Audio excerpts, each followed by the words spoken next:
Alléluia. Est-ce que vous êtes toujours des PQV? C'est vrai? Je vous trouve très calme. Je vous ai trouvé très calme aujourd'hui. Pourquoi? Expliquez-moi un peu.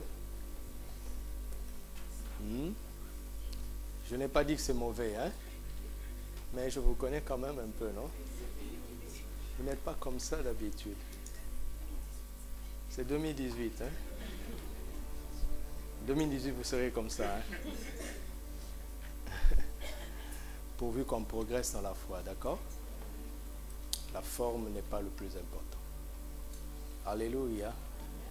Alors, notre texte base aujourd'hui se trouve dans Apocalypse 1, versets 9 à 20.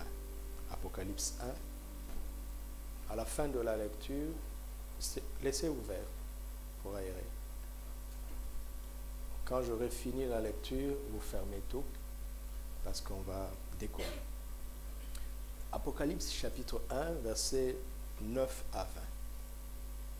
Moi, Jean, votre frère, qui est part avec vous à la tribulation et au royaume et à la persévérance en Jésus. J'étais dans l'île appelée Patmos à cause de la parole de Dieu et du témoignage de Jésus. Je fus ravi en esprit au jour du Seigneur et j'entendis derrière moi une voix forte comme le son d'une trompette et qui disait: ce que tu vois, écris-le dans un livre et envoie-le aux 7 églises, à Éphèse, à Smyrne, à Pergame, à Thyatire, à Sardes, à Philadelphie et à Laodicée. Je me retournai pour connaître quelle était la voix qui me parlait. Et après m'être retourné, je vis 7 chandeliers d'or.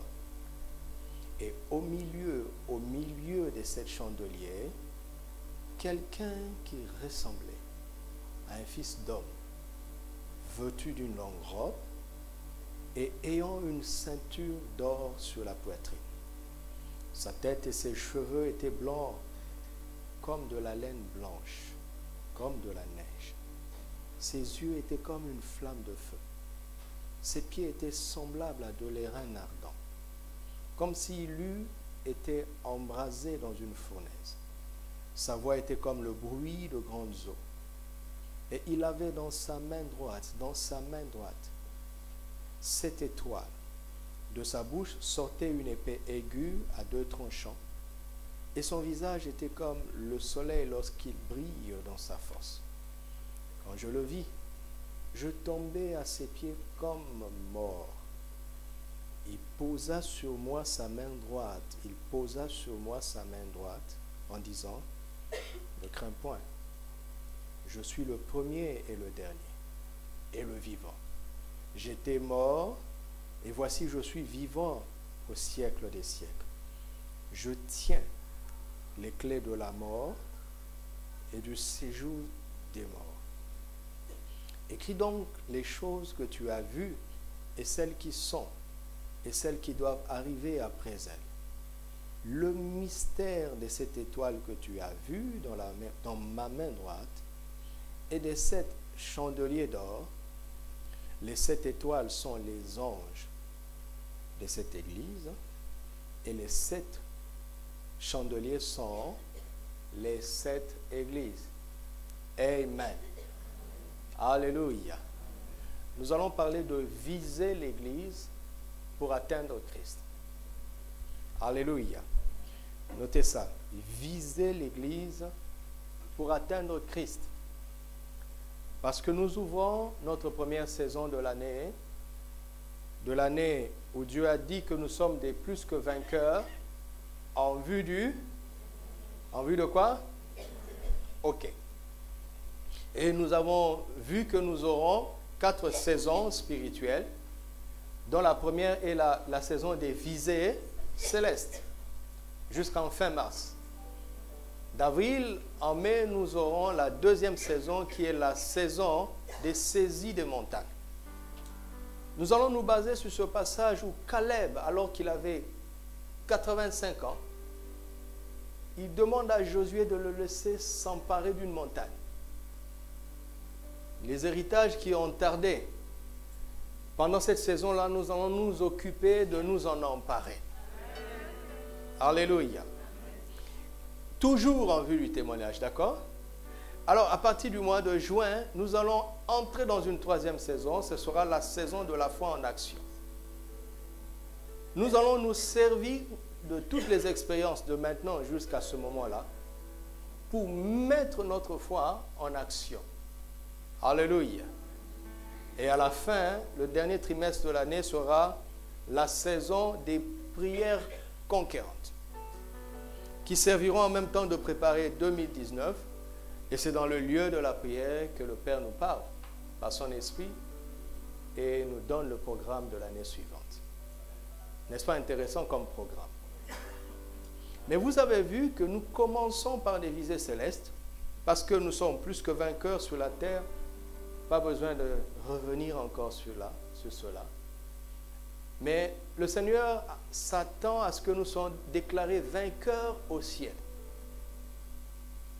Les montagnes dont nous allons nous emparer ici-bas sont une bonne chose. Les problèmes que nous avons ici-bas, nous les connaissons. Et la foi dans le nom de Jésus va nous donner l'autorité sur ces choses parce que nous sommes déjà plus que vainqueurs. Christ a déjà résolu tout cela à notre place. Il ne nous reste plus qu'à y croire et à recevoir, à entrer en possession de ce qui nous revient de droit. Alléluia. Mais, quelle récompense devons-nous poursuivre au ciel? En fait, le ciel ressemble à quoi? La vie au ciel, elle ressemblera à quoi? Qu'est-ce qui va se passer là-bas? Qui le sait? Jésus a dit dans Jean 3, « Personne n'a jamais vu Dieu, si ce n'est le Fils de l'homme qui est descendu du ciel et qui est au ciel. » Donc c'est lui qui est mieux placé pour nous parler du ciel parce qu'il vient de là. Alléluia. Par exemple, je n'ai jamais été à Oujda, malgré toutes les années que j'ai fait dans ce pays. Je ne peux pas vous parler de Oujda, honnêtement. Parce que je n'ai jamais vu Oujda. Ok? Les gens parlent trop des choses qu'ils n'ont jamais vues, qu'ils n'ont jamais touchées. Si nous devons poursuivre les récompenses célestes, en fait, qu'est-ce qu'il y a à gagner là-bas? Qu'est-ce qui nous attend là-bas avec précision? Qui peut nous le dire? Jésus seul peut nous le dire. Amen. Et dans les messages qu'il donne aux 7 églises, dans Apocalypse 2 et 3, il montre les récompenses qui attendent ceux qui vaincront au ciel. Et il montre précisément en quoi on peut être déclaré vainqueur au ciel. C'est là où se trouvent nos visées célestes. En réalité, je m'étais préparé pour commencer avec ça aujourd'hui. Apocalypse 2 et 3. Par exemple, il y a 7 églises qui ont été des églises locales dans des villes qui ont existé, et même la plupart de ces villes existent encore aujourd'hui. Avant-hier, je suivais les infos et on parlait de l'Irak et on disait que l'armée irakienne était en train de libérer Ninive. Je dis, ah bon? Ninive de Josué, là. Vous comprenez? De Jonas, merci. Ninive. Ce sont des villes qui existent, qui ont existé. Éphèse, Thessalonique. En Grèce, Thessalonique existe jusqu'à aujourd'hui. Donc, ce sont des églises locales, des villes qui ont existé. Et le Seigneur avait une parole pour chaque église locale. Mais vous savez, je vous montrerai ça les autres jours, c'est qu'il était exhorté à chaque église qui recevait une lettre des apôtres ou une épître de l'envoyer aux églises d'autres villes. Parce que c'était la parole de Dieu. Ainsi, celui qui a compris comment on peut être vainqueur avec le message d'Éphèse peut s'informer de comment être vainqueur avec le message de Smyrne. Et ça fera qu'au ciel, il sera doublement vainqueur. Alléluia. C'est ça l'idée.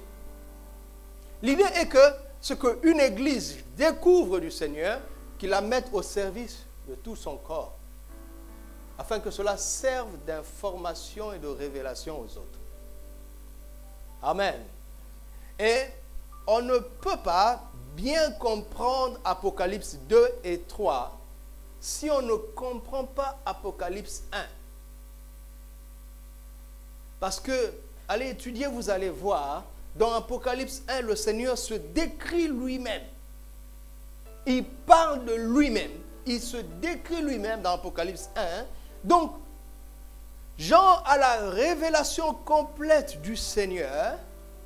Maintenant, quand le Seigneur se présente à chacune des églises, il ne donne pas sa révélation complète.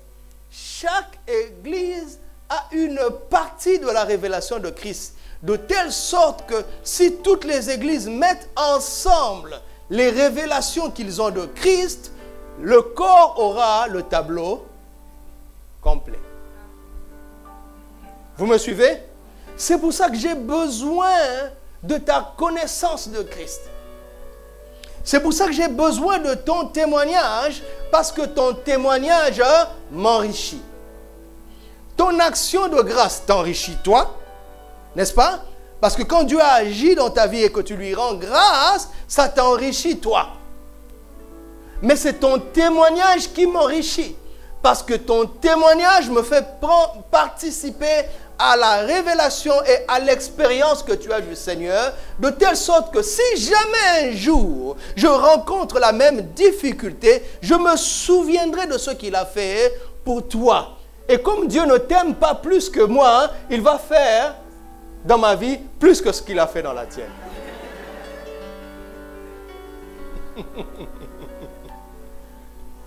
Dites Amen. Non, il ne fallait pas dire Amen. Alléluia. C'est là l'intérêt. Donc, c'est très important de comprendre Apocalypse 1. Dans la première partie d'Apocalypse 1, du verset 1 à 8, le message nous montre que quand on vise Christ, on atteint Dieu comme le Père. Et dans cette deuxième partie, je veux vous montrer que quand on vise l'Église, on atteint Christ. C'est étrange. Dans ma mentalité, je me dis toujours, il faut viser Christ pour atteindre l'Église. Non, je vais vous le montrer. Ça ne fonctionne pas comme ça. Si tu vises Christ, tu atteins le Père. Et si tu vises l'Église, tu atteins Christ. Christ est venu pour révéler le Père et l'Église est venue pour révéler Christ. Donc ça veut dire que si tu vises l'Église, tu atteindras Christ et finalement tu atteindras le Père. Alléluia. Alléluia. Parce que l'un des passages avec lequel le Seigneur m'a appelé au ministère, ce n'est pas le passage sur lequel est fondé mon ministère, mais c'est le passage avec lequel il a attiré mon attention. C'est avec ça qu'il a capté mon attention. Affiche Nombre 18, verset 20. Je n'oublierai jamais cette référence. Nombre 18, verset 20. Il a capté mon attention avec ça. Bravo, vous êtes devenu très fort. L'Éternel dit à Aaron, tu ne posséderas rien dans leur pays. Il n'y aura point de part avec toi au milieu d'eux. Quelqu'un dit sans effet. Comment ça? C'est moi qui suis ta part et ta possession au milieu des enfants d'Israël. Qui a envie de dire Amen avec ça? Vous n'êtes pas obligé. Il parle à Aaron, la figure de sacrificateur. Êtes-vous des sacrificateurs en Christ? Hein? Eh bien, ce passage va vous poursuivre. Le jour où l'Esprit m'a parlé de ça, c'est rare. L'Esprit m'a donné vraiment une référence. Ça arrive rarement, en tout cas en ce qui me concerne. dans des circonstances particulières de ma vie, et je cherchais sa face. Et j'ai entendu dans mon cœur Nombre 18, 20. Donc j'ai ouvert la Bible, ça ne m'a pas plu. Si tu es honnête, ça ne doit pas te plaire. Du moins la première partie. N'est-ce pas? Mais il faut entendre comment on dit, les ondes courtes, de basse fréquence. Les ondes de basse fréquence disent beaucoup plus que ce qui est facilement audible. Dis-moi, si tu lis Psaume 24, il dit « À l'Éternel, les cieux et ceux qui l'habitent, la terre et ceux qui la remplissent. » Et si Dieu dit que lui-même il est ta part, n'est-ce pas? Comment peux-tu ne pas avoir la terre? En fait, c'est dans une circonstance où on est en train de distribuer des lopins de terre aux tribus d'Israël. Et Dieu dit à Aaron, il dit, toi, tu n'auras pas un morceau. Tu m'auras moi. Donc tu auras tout.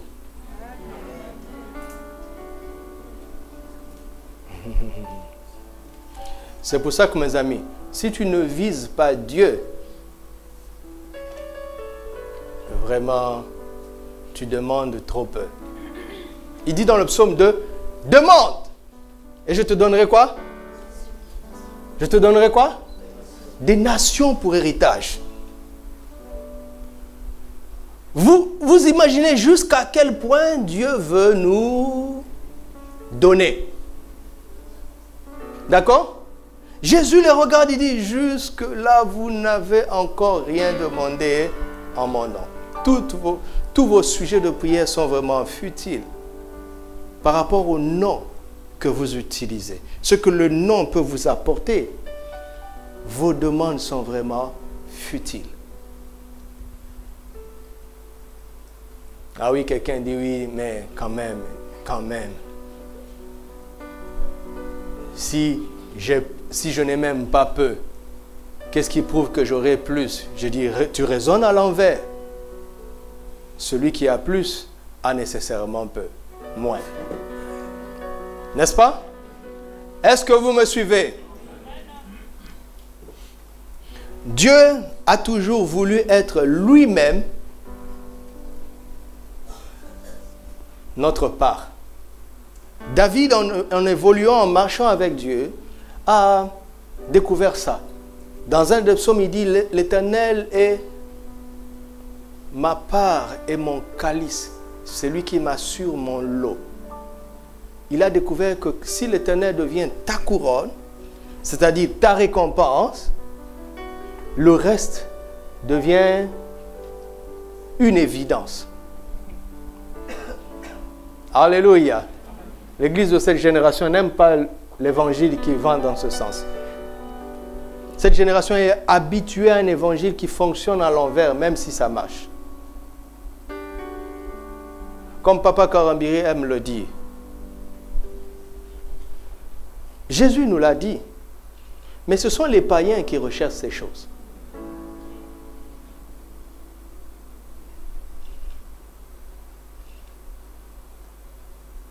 Si les païens ont abondamment quelque chose que je n'ai pas, ce n'est pas normal.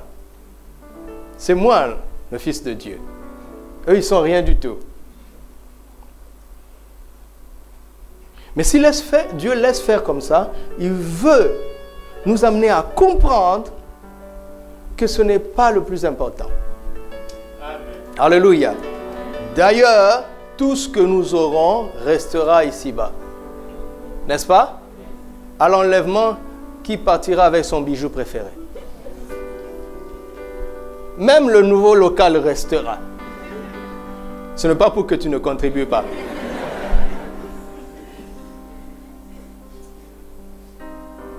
Mais celui qui a plus a nécessairement moins. Celui qui a moins n'a pas forcément plus. Dans Matthieu 6, Jésus parle de 3 secrets du royaume, la prière, l'aumône et le jeûne. Et il nous montre qu'à cela sont associées des récompenses. Il dit, ceux qui prient pour être vus, ils ont déjà leur récompense. Ceux qui jeûnent ou qui donnent de l'aumône pour être vus, ils ont déjà leur récompense. Mais ceux qui font de la bonne manière, quelle est leur récompense? Il dit, ton Père qui est dans le secret te le rendra. Ton Père. Alléluia. Il y a ces récompenses que papa veut être le seul à te donner. Mais il faut que tu le rencontres. Et sur le chemin de la rencontre du Père se trouvera les acclamations des hommes pour t'arrêter. Vous entendez?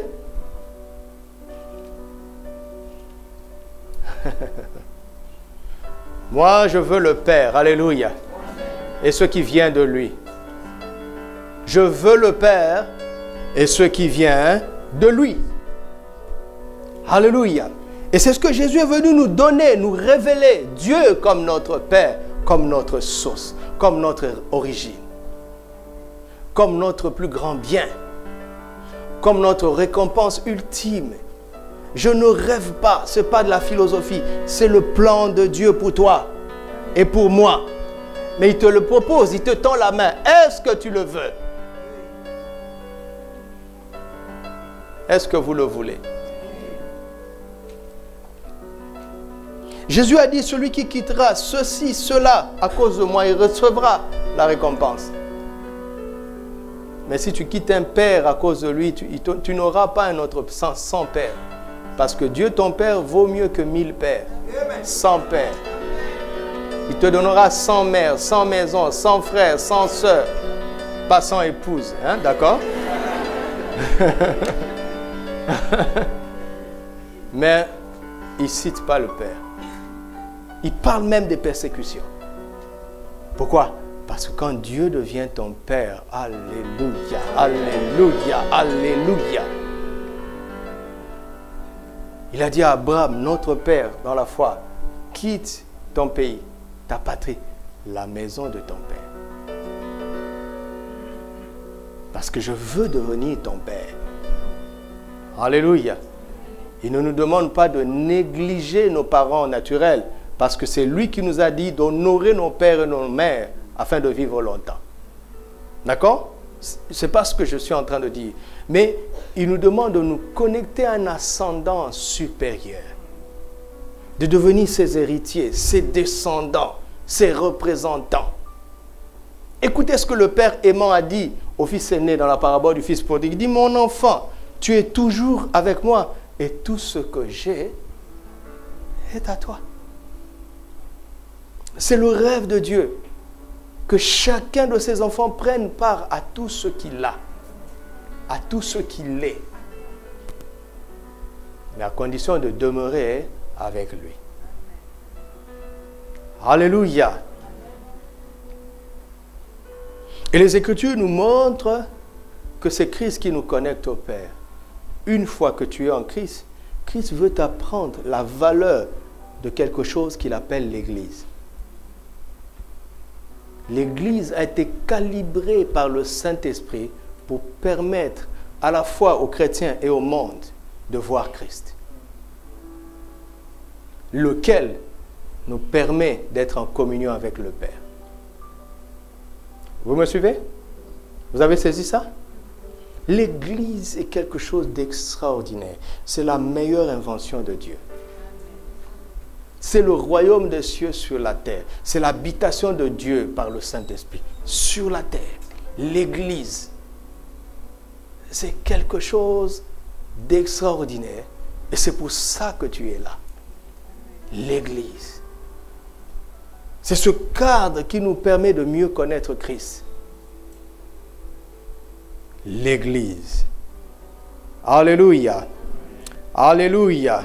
Alors, allons dans notre texte de base, nous allons aller pas à pas, parce que il faut bien que nous comprenions cette introduction pour aller plus loin les dimanches d'après. Et dans cette saison, nous parlerons aussi des événements des temps de la fin. dans la perspective de Christ et de l'Église. Regardons le verset 9. Apocalypse 1. Il dit, moi Jean, votre frère, et qui est part avec vous à trois choses, à la tribulation et au royaume et à la persévérance. Alléluia. Alléluia. Jean est en train de dire quelque chose d'étrange. Il dit, j'ai trois parts. Trois parts. Et dans les trois parts, il me semble qu'il n'y en a qu'une seule qui aurait dû être célébrée, le royaume. N'est-ce pas? Il parle de la tribulation, du royaume et de la persévérance. Jean regarde la tribulation comme une part qu'il a reçue, comme un bien. Il y a des héritiers de Christ ici. Amen. Vous avez hérité de quoi? Ah ah. Ah ah. Vous savez, quand vous chantez, Dieu va vous renvoyer votre chanson.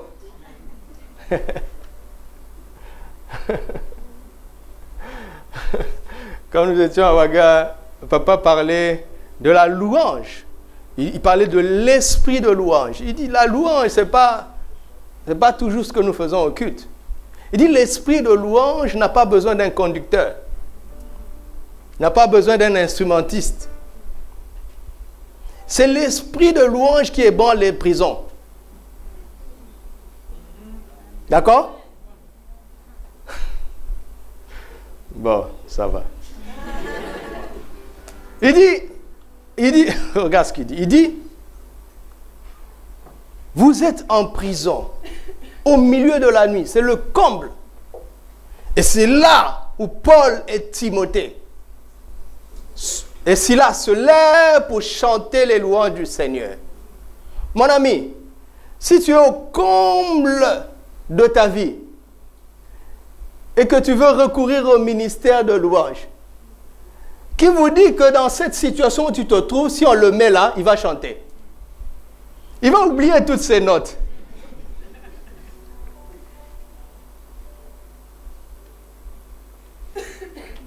L'esprit de la louange.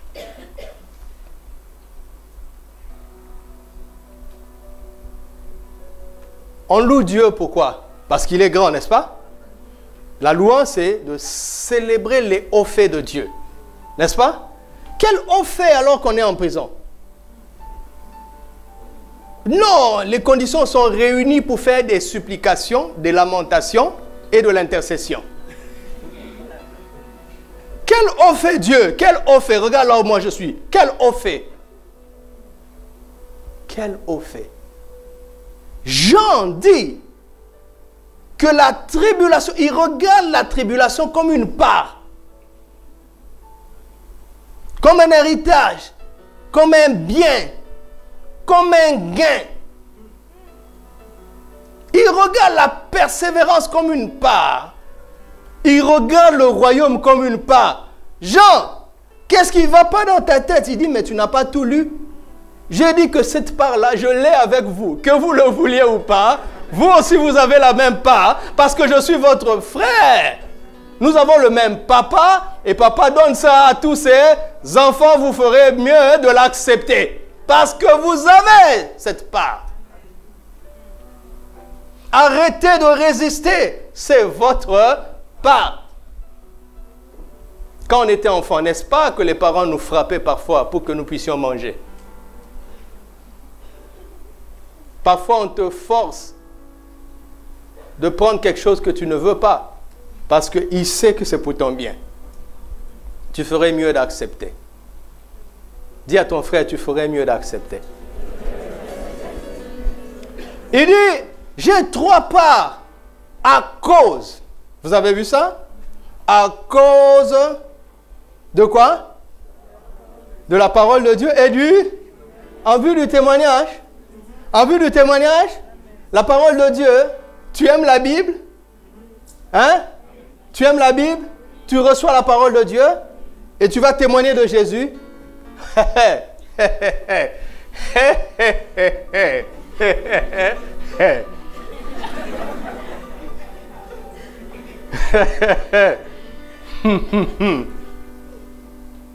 Mais Jean est en train de nous dire, il y a 2 causes, mais 3 parts. Ta part sera toujours supérieure aux causes. Amen. N'aie pas peur. N'aie pas peur. Les causes que vont produire la parole de Dieu dans ta vie et le témoignage de Jésus dans ta bouche seront inférieures aux parts que tu as reçues.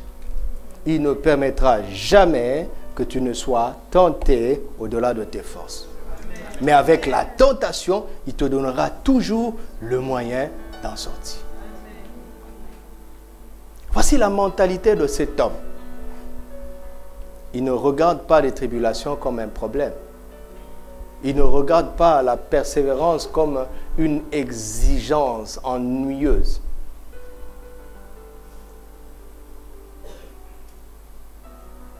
Parce qu'il sait que ces choses sont provoquées par sa foi en la parole et son obéissance à témoigner de Jésus. Vous me suivez?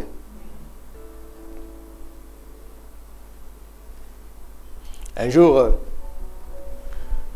mon épouse est allée dans une bibliothèque, dans une librairie. Elle était encore jeune étudiante. Et elle a acheté beaucoup de livres chrétiens. Et il y a un livre intitulé « Écoute-moi bien Satan ». Qui en a entendu parler? De Carlos Anacondia, un grand évangéliste sud-américain. Écoute-moi bien Satan. Quand il l'a ramené à la maison, sa maman a regardé le livre. Il dit, mais tu te cherches des problèmes ou quoi? Écoute, pas besoin d'être gentil avec Satan. D'accord? Il n'y a pas de deal avec Satan du genre, je ne vais pas te déranger, comme ça tu me laisses tranquille. Au contraire, celui qui ne veut pas déranger Satan est vraiment une proie. Il dit, c'est lui qu'il faut frapper parce qu'il a peur de moi. Alléluia. Il faut déranger Satan, d'accord? Non, là vraiment, je veux que tout le monde dise Amen.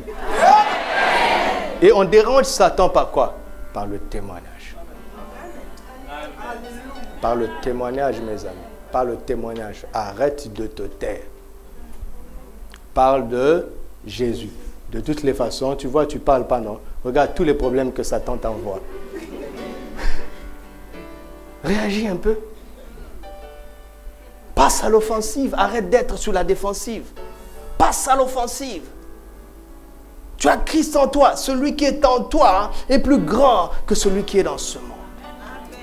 On dérange Satan par le témoignage. Par le témoignage. Par le témoignage. Celui qui croit en Jésus et qui ne parle pas de Jésus est un ami de Satan.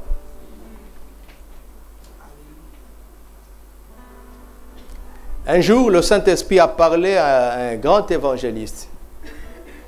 Il lui a dit, à un moment de sa communion, le Saint-Esprit lui a dit, « Fils, je veux t'apprendre quelque chose sur le témoignage. » Il a dit, « Saint-Esprit, j'écoute. » Voici ce que le Saint-Esprit lui a dit. Il lui a dit, tu sais, quand tu arrives quelque part, d'accord? Raconte ce que j'ai fait avec toi, là d'où tu viens. Il dit, Seigneur, pourquoi? Le Saint-Esprit lui a dit, je veux te dire pourquoi.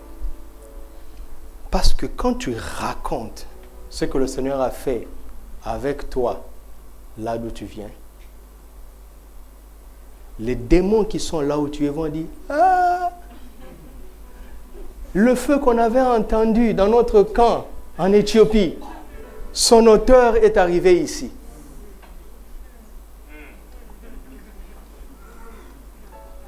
Vous avez compris? C'est ça la puissance du témoignage. Ça envoie la peur dans le camp de l'ennemi. Regarde ce que Rahab dit. Ce que Rahab dit aux 2 espions. Il dit, la nouvelle de ce que Dieu a fait avec vous nous est parvenue et nous avons perdu courage. Si cette nouvelle n'était pas parvenue, ils ne perdraient pas courage. Ils auraient affronté une armée qui est sûre d'elle. Le témoignage jette la peur dans le camp de l'ennemi. Vous entendez ça? C'est pour ça qu'il veut museler la bouche des chrétiens. Et il leur dit, restez dans le cadre, chantez Jésus comme vous voulez, dansez même si vous voulez, roulez. D'ailleurs, je veux même inspirer de cantiques. Vous allez chercher, personne. Vous allez tourner en rond, personne. Vous allez fouiller, il n'y a personne comme Jésus. Ça n'a pas de sens, ce cantique. Tolié, tokangié, tolié, sabot, au nom de Jésus. C'est bête. C'est bête. Sabot où? Mais il est derrière. Quand tu te retournes, il est à gauche.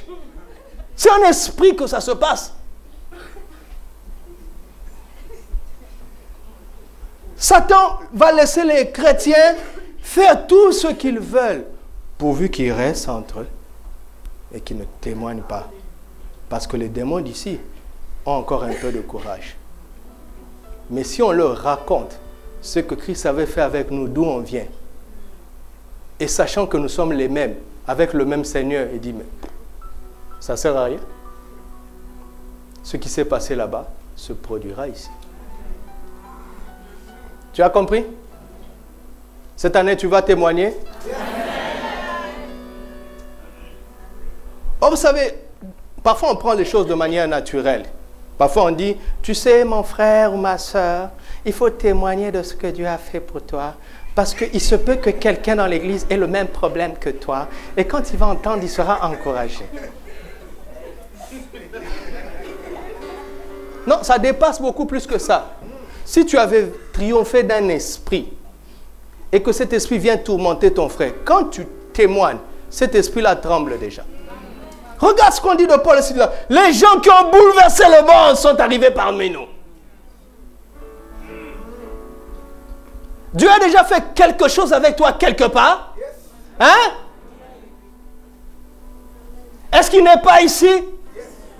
Qu'est-ce qui fait que Dieu n'agit plus? C'est parce que tu ne parles pas de ces merveilles, là d'où tu viens. C'est parce que tu ne parles pas aujourd'hui de ce merveille, de ce qu'il avait fait hier. Il faut même parler sur le lendemain, parler sur le mois prochain, parler sur l'année prochaine, parler sur l'avenir. Afin que les démons que le diable a alignés sur toute son histoire tombent dans la peur. C'est pour ça que au réveillon, nous allons parler de 2018. Et tous les démons qui s'étaient alignés sur 2018 sont dans la peur. Tous les démons du premier trimestre savent que nous voulons saisir des choses éternelles. Et ils tremblent. Tous les démons qui nous résistent dans notre héritage savent qu'après le mois d'avril, ils auront chaud. Par la parole de notre témoignage. N'avez-vous pas entendu? Ils l'ont vaincu par le sang de l'agneau et par la parole de leur témoignage. Arrêtez de vous taire. C'est vital à la fois pour les autres, ceux qui vont entendre et qui seront sauvés, et pour nous-mêmes, nous sommes bénéficiaires du témoignage. Arrêtez de vous taire.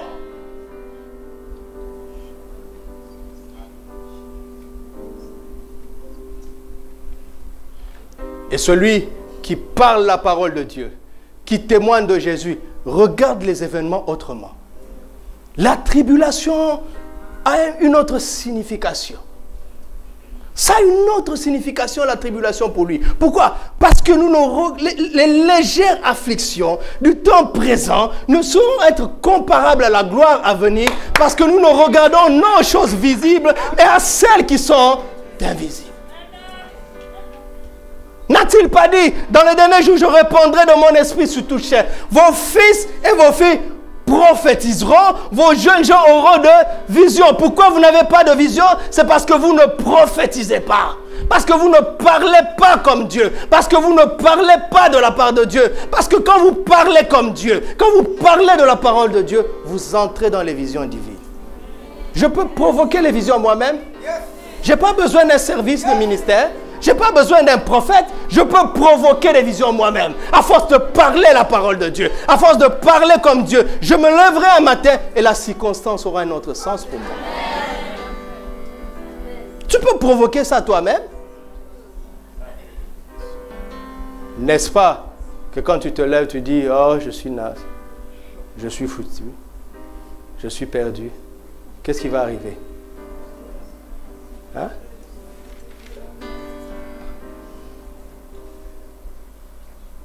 Tu vas avoir vraiment un avenir foutu. Tu l'as vu, parce que tu l'as créé. Tu l'as créé.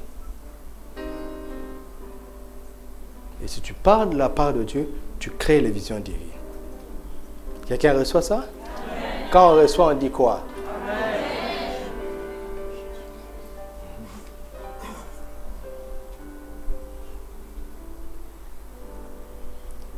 Ce n'est pas ce que tu vois qui importe.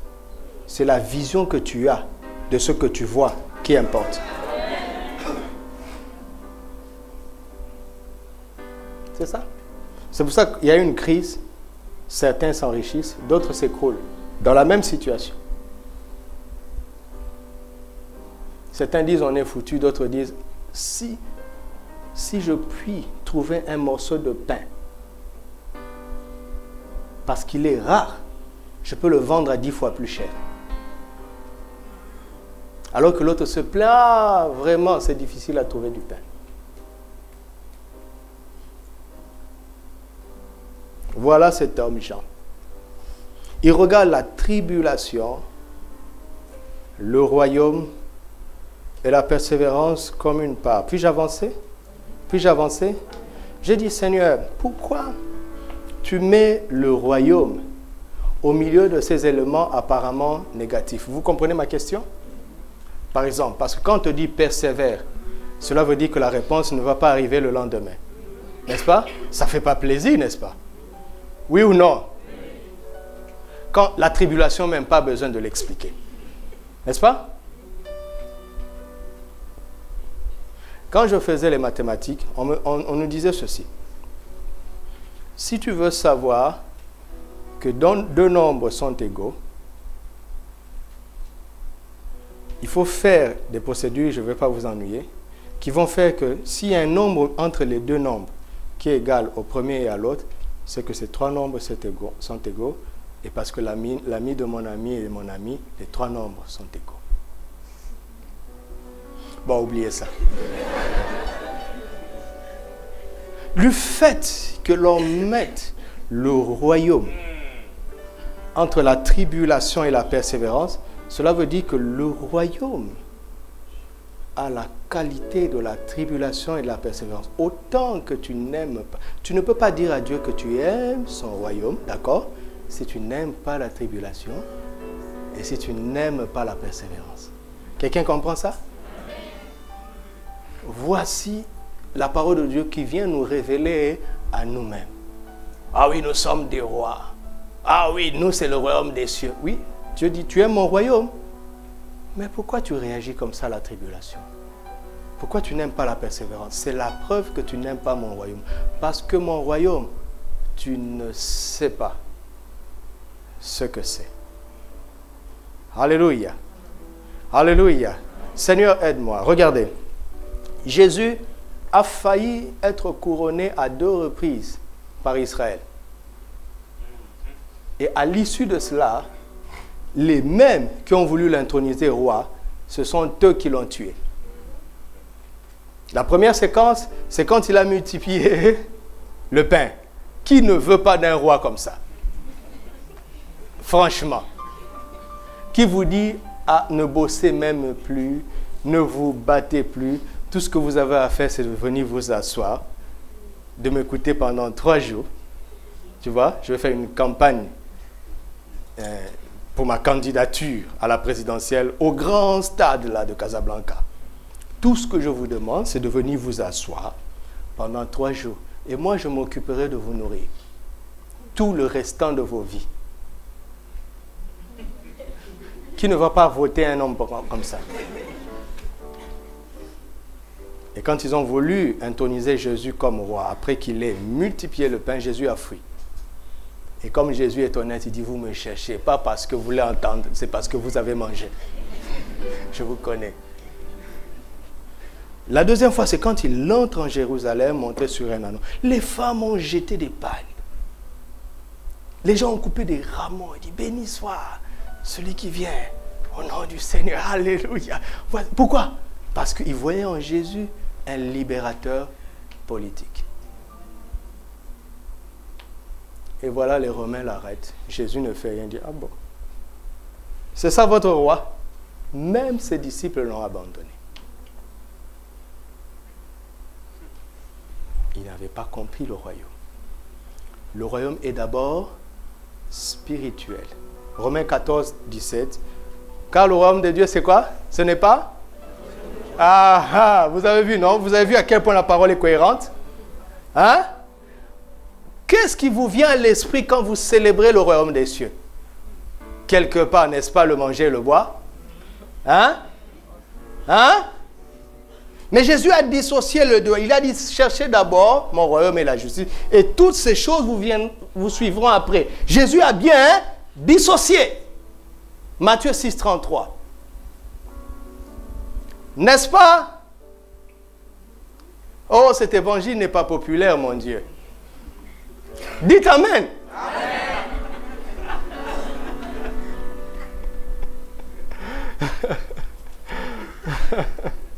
Jésus a dissocié le deux. Il dit le royaume de Dieu, ce n'est pas le manger et le boire. Oh Seigneur, je n'ai pas à manger.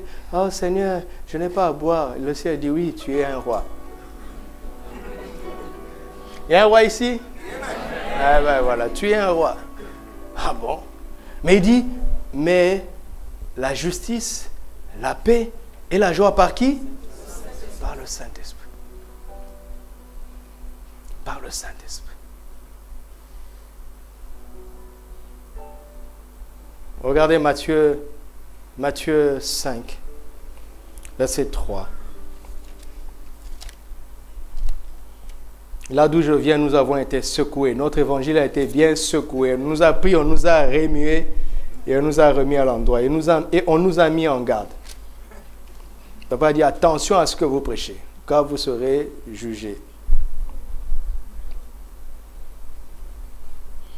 Matthieu 5, 3. Heureux les pauvres en esprit, car ils deviendront riches en esprit. Hein? Car leur statut va changer. Non, car le royaume des cieux est à eux. Mais justement, le royaume des cieux n'accepte pas ceux qui sont sûrs d'eux, ceux qui sont forts par eux-mêmes. Le royaume ne te donne pas la carte de séjour. Le royaume ne te donne pas la nationalité.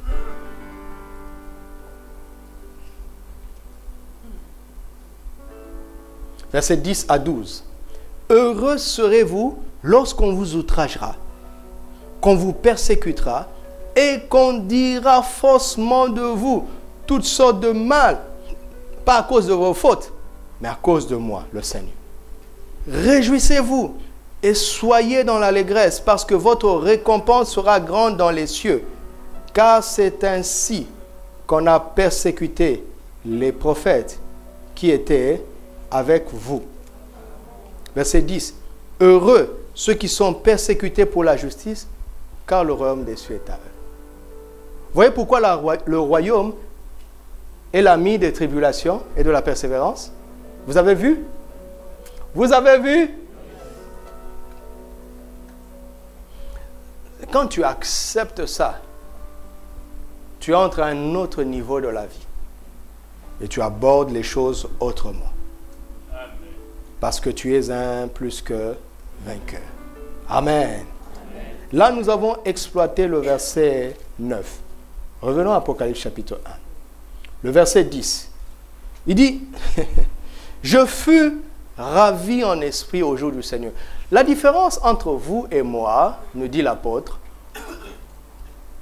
c'est vrai que je suis votre frère et que nous avons part aux mêmes choses, n'est-ce pas? N'est-ce pas? Mais la différence entre vous et moi, c'est que moi, je laisse l'esprit me ravir. C'est un acte autoritaire. N'est-ce pas? N'est-ce pas? Ravi par l'Esprit. La première fois que j'ai expérimenté ça, j'étais exactement en train de méditer sur ce passage. Je veux vous raconter un peu ce témoignage pour que cela vous montre comment on peut passer à côté d'un rendez-vous divin. Dans le quartier où j'habitais, un frère avait son père lui avait offert une grande maison. Il était jeune, étudiant, et il s'est dit, mais qu'est-ce que je vais faire avec cette grande maison? C'est une grande maison avec plusieurs pièces et une annexe, une petite maison à côté, indépendante et autonome. Donc la petite maison a tout. Salon, chambre, cuisine, douche. Ça, c'est la petite maison. Et la grande maison, évidemment, elle a tout. En fait, son père avait acheté ça pour que ça soit leur maison familiale. Mais finalement, ses affaires avaient prospéré dans une autre ville. Un homme que Dieu avait beaucoup béni. Donc, il a acheté des maisons, il a distribué à chacun de ses enfants. Que cela t'arrive au nom de Jésus. Amen. Ah, vous voyez.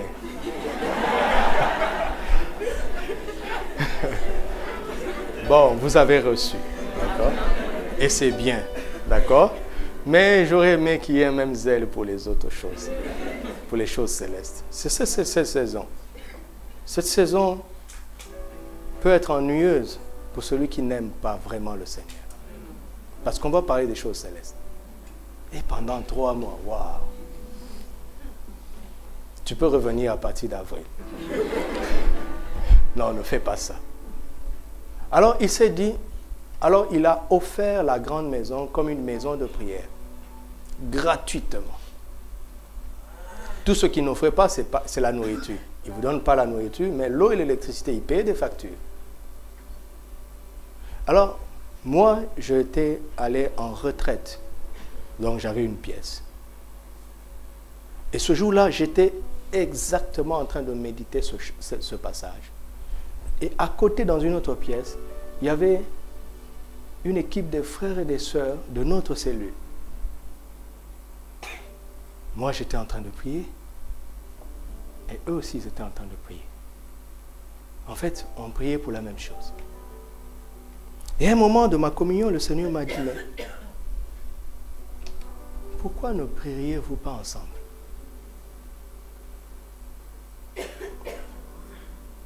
Pourquoi 2 camps alors que vous priez pour la même chose? Ça, c'est ce qu'il m'a dit à moi. Donc, qu'est-ce que j'ai fait?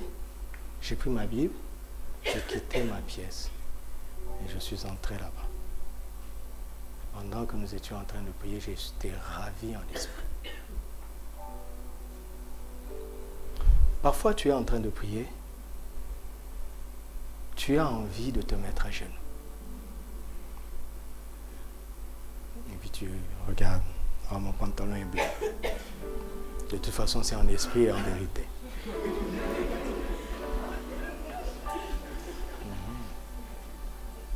Tu passes à côté d'un rendez-vous. Parfois, tu as envie de lever la voix. Et puis tu regardes ton voisin, il est tellement propre. Tu sais, tu dis, je vais paraître bizarre. Tu passes à côté. Parce qu'être ravi en esprit est un acte autoritaire. Vous vous attendiez à quoi? À un phénomène. Le phénomène arrive après ta soumission. Vous connaissez le Saint-Esprit, non? Il est une colombe, non? N'est-ce pas? Il ne s'impose pas, n'est-ce pas? Si vous voyez le Saint-Esprit s'imposer à quelqu'un, c'est que cette personne s'est livrée. Il lui en a donné le droit. Il lui a dit, Saint-Esprit, tu peux aller jusque-là. Quand le Saint-Esprit lui demande un doigt, il lui dit, prends mon bras. Vous avez entendu? Il fut ravi en esprit. Et c'est là où tout bascule. Quand il s'est laissé, il s'est livré complètement au Saint-Esprit. Complètement. Quand il s'est abandonné. Quand il a atteint un point où il ne discute plus ses ordres. Même quand ça ne lui plaît pas. Même quand il ne comprend pas, il s'est abandonné. Emmène-moi où tu veux. Fais de moi ce que tu veux. Ma réputation ne me dit plus rien. Le regard des gens ne me disent plus rien. Fais de moi ce que tu veux, Saint-Esprit. Une colombe ne peut pas ravir quelqu'un qui ne lui en donne pas le droit. Vous entendez?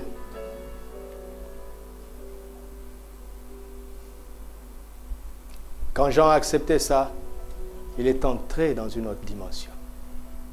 C'est là où le Seigneur veut amener chacun d'entre nous. Alléluia. Regardez Luc 4:1. Quand Jésus a été rempli de l'Esprit, il fut conduit par l'Esprit où? Dans le désert et pour être tenté. Double raison de ne pas y aller. N'est-ce pas? Le désert. En plus pour être tenté. Deux raisons de ne pas y aller. Et pourtant, que fit-il? Il se laissa aller. Vous savez comment Dieu a oint de Saint-Esprit et de force Jésus de Nazareth qui allait de lieu en lieu.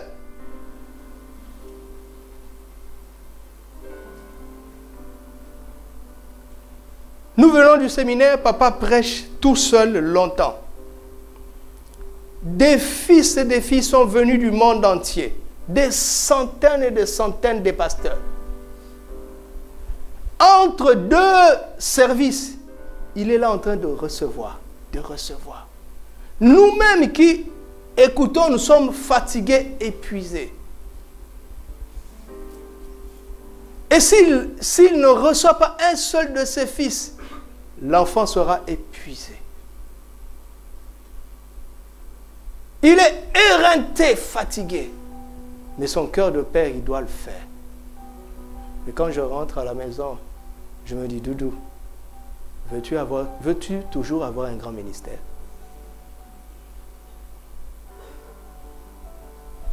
Le côté qu'on voit sur YouTube, c'est la face A. La face B est difficile.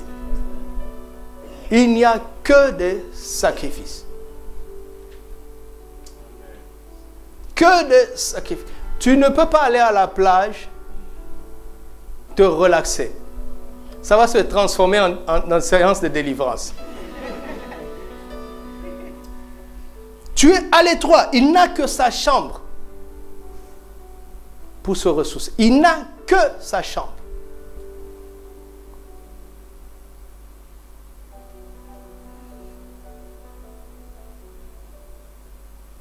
Il est devenu un instrument, un captif, un esclave de Jésus. C'est pour ça que le Saint-Esprit se sert de lui comme ça. Tu le veux? Mais il faut se livrer. Tu peux le faire progressivement, d'accord? Mais le bonheur se trouve là-bas. La vraie vie se trouve là-bas. Quand on s'abandonne au Saint-Esprit, parce qu'on lui fait confiance. On a demandé à un homme, Hudson Taylor, un grand missionnaire qui a secoué la Chine. On lui a demandé quel est son secret. Et j'ai pris beaucoup de ses pensées, en fait, qui disent la même chose. Mais faute de temps, je vais choisir une. Il dit par exemple que Dieu ne cherche pas une personne qui a une grande foi, mais il cherche une personne qui est suffisamment faible pour le suivre. Vous imaginez le choc. Vous êtes venu voir un grand homme de Dieu, n'est-ce pas? Et vous lui demandez quel est le secret de ta grandeur. Voici ce qu'il vous dit. Je vais choisir une autre que j'ai beaucoup aimée. Il dit, j'ai découvert 3 grandes étapes pour toutes les grandes choses que Dieu fait. Premièrement, c'est impossible. Ensuite, c'est difficile. Finalement, c'est fait.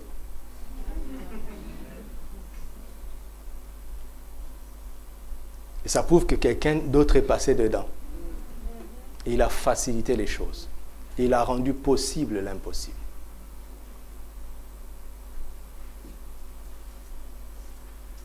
Ceux qui sont conduits par l'Esprit sont fils de Dieu.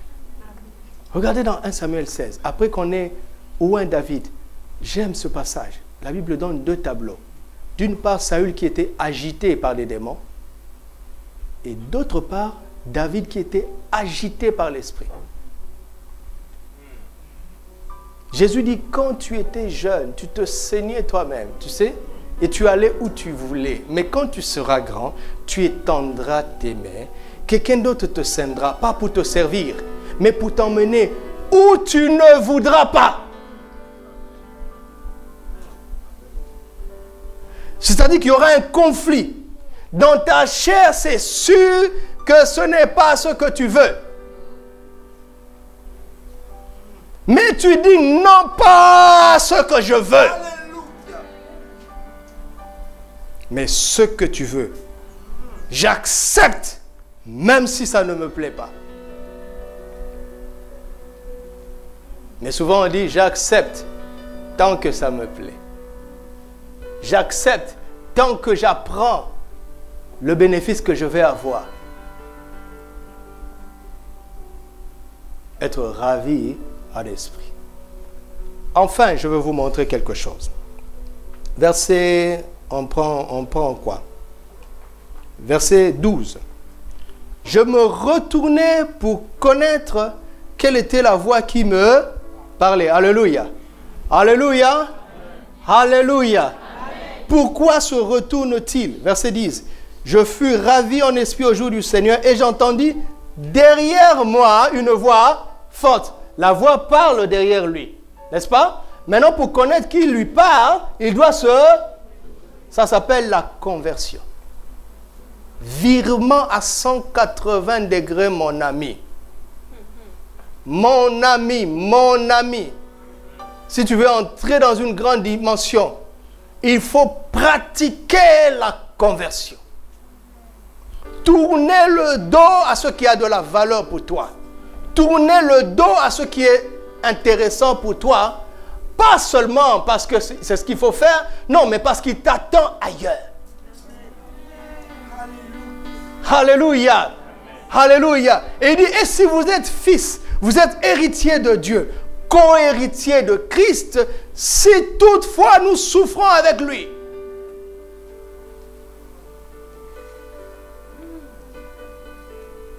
La conversion. La conversion. Donc, il s'est retourné pour nous montrer à quel point cet homme était soumis. Était soumis. Il était prêt à changer des plans. Si le Seigneur l'attend ailleurs.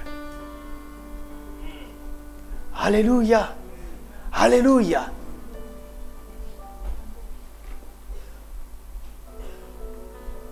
Alléluia. Alors, ce qui est extraordinaire pour moi, regardons le verset 12. Je me retournai pour connaître quelle était la voix qui me parlait. Et après m'être retourné, je vis quoi? Lui voulait voir quoi? Celui qui parle, n'est-ce pas? Mais qu'est-ce qu'il voit d'abord? 7 chandeliers d'or.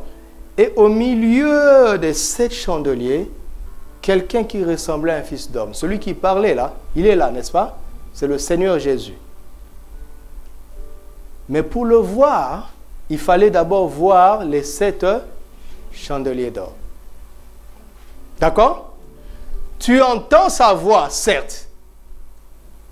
Suivez-moi très bien, s'il vous plaît. Tu entends sa voix, certes.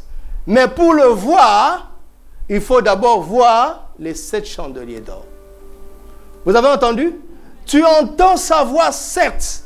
Mais pour voir celui qui parle, il faut accepter de voir ce qu'il te propose au préalable. Et ce n'est pas lui d'abord. Ce sont les 7 chandeliers d'or. Et qui sont? Qu'est-ce que ça représente? Versets 19 à 20. Écris donc les choses que tu as vues et celles qui sont et celles qui doivent arriver après elles. Le mystère de 7 étoiles que tu as vues dans ma main droite et des 7 chandeliers d'or. Les 7 étoiles sont les anges des 7 églises. Et les 7 chandeliers d'or qui nous intéressent sont quoi? Les 7 églises. C'est-à-dire la totalité des églises de la région. Il dit, si tu méprises le corps de Christ, tu ne le verras pas. Si tu méprises l'époux, l'épouse, tu n'auras pas l'amitié de l'époux. Si tu veux mieux connaître l'époux, d'accord? Passe par l'épouse. Vous m'entendez? Et quand vous voyez les gens critiquer l'Église, je vous en supplie, intercédez pour eux. Ils sont en danger. Ils sont en danger. Pourquoi certains chrétiens n'avancent pas? Parce qu'ils sont chrétiens. Ils viennent au culte, mais ils ne comprennent pas la valeur de l'Église locale. Et quand ils rentrent chez eux, ils disent, Jésus, je t'aime. Jésus dit, comment peux-tu m'aimer si tu négliges mon corps? Écoutez Paul, Jésus lui dit, pourquoi me persécutes-tu? Comment ça? Mais je persécutais l'Église.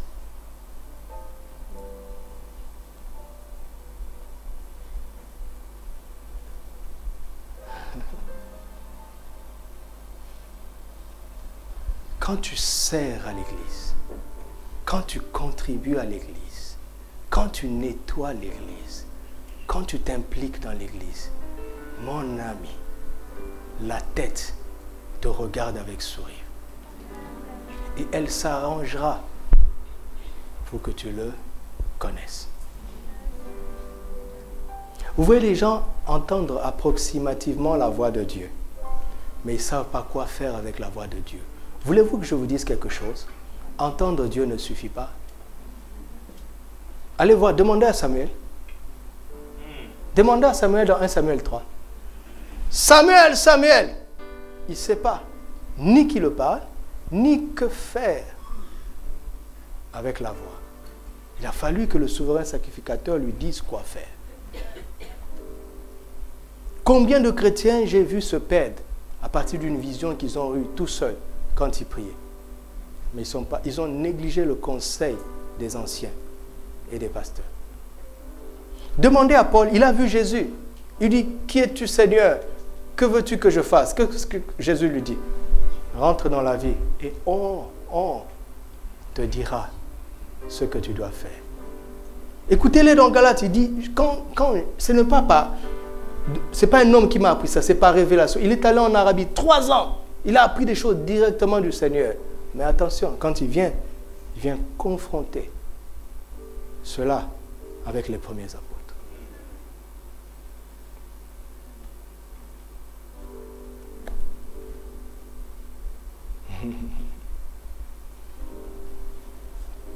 C'est en venant ici, en étant assis comme ça, en venant le mercredi, en participant à la vie de l'Église, que tu ne connaîtras celui dont tu as entendu la voix. Alléluia. Amen. Eh ouais, il faut qu'on le dise. Et il voit le Seigneur au milieu de 7 chandeliers d'or, qui sont l'Église, n'est-ce pas? Et il voit dans sa main droite, affiche, à partir du verset 12e, 7 étoiles, n'est-ce pas? Et on a vu que ces 7 étoiles sont les 7 anges des 7 églises, c'est-à-dire les 7 messagers des 7 églises. Chaque église a un messager. Un messager qui est là simplement par grâce. Et les messagers sont dans la main droite. Vous vous rendez compte? Du Seigneur. Continue. Quand il tomba comme mort, va plus loin. Quand je le vis, je tombais à ses pieds comme mort. Qu'est-ce qu'il fit? En disant, regarde, moi je suis un messager par la grâce de Dieu, ici, d'accord? Pour moi, de découvrir que je suis dans sa main droite, c'est quelque chose qui me donne de l'assurance. A priori, ça me dit, mais tu es un homme dangereux. qui peut te toucher. Tu es dans la droite du Seigneur. Et le Seigneur me dit, attends, qu'est-ce que je fais à ma droite? Qu'est-ce que je fais avec ma main droite? Qu'est-ce que je fais en priorité avec ma main droite?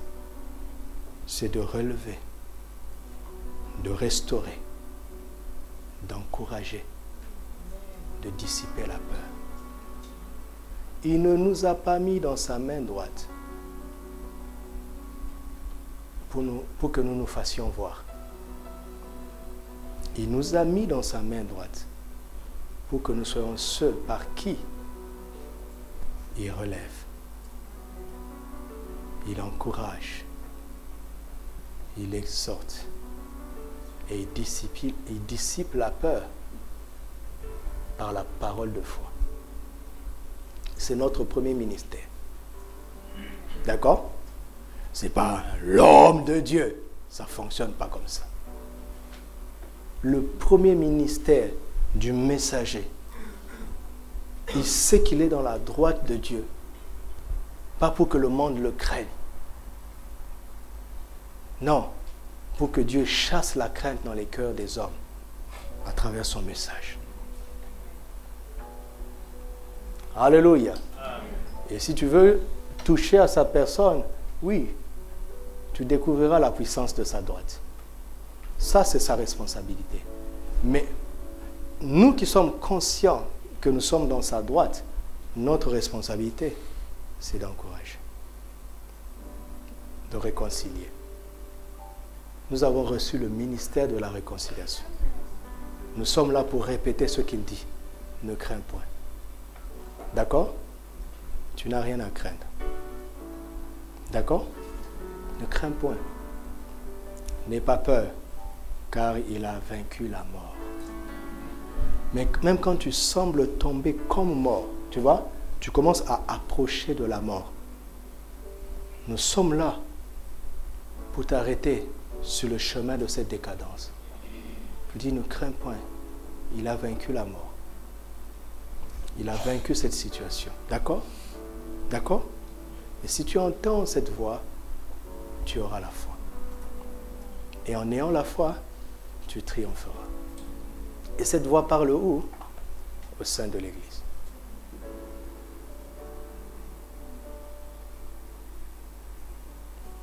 Tu as reçu ça? Alors rends grâce à Dieu de faire partie d'une Église locale. Rends grâce à Dieu. Rends grâce à Dieu pour ceux qui se reconnaissent de cette Église locale. Rends grâce à Dieu de faire partie de cette Église locale. Rends grâce à Dieu. Demande-lui de se révéler à toi à chaque fois que tu viens ici. Demande-lui de clarifier, de donner un sens à sa voix que tu entends de manière personnelle. Demande-lui de t'orienter, d'organiser tes pensées. Demande-lui de donner de l'intelligence et du bon sens à ta foi par son ministère au sein de l'Église locale. Demande-lui de t'aider à mieux apprécier l'Église qu'il nous a donnée.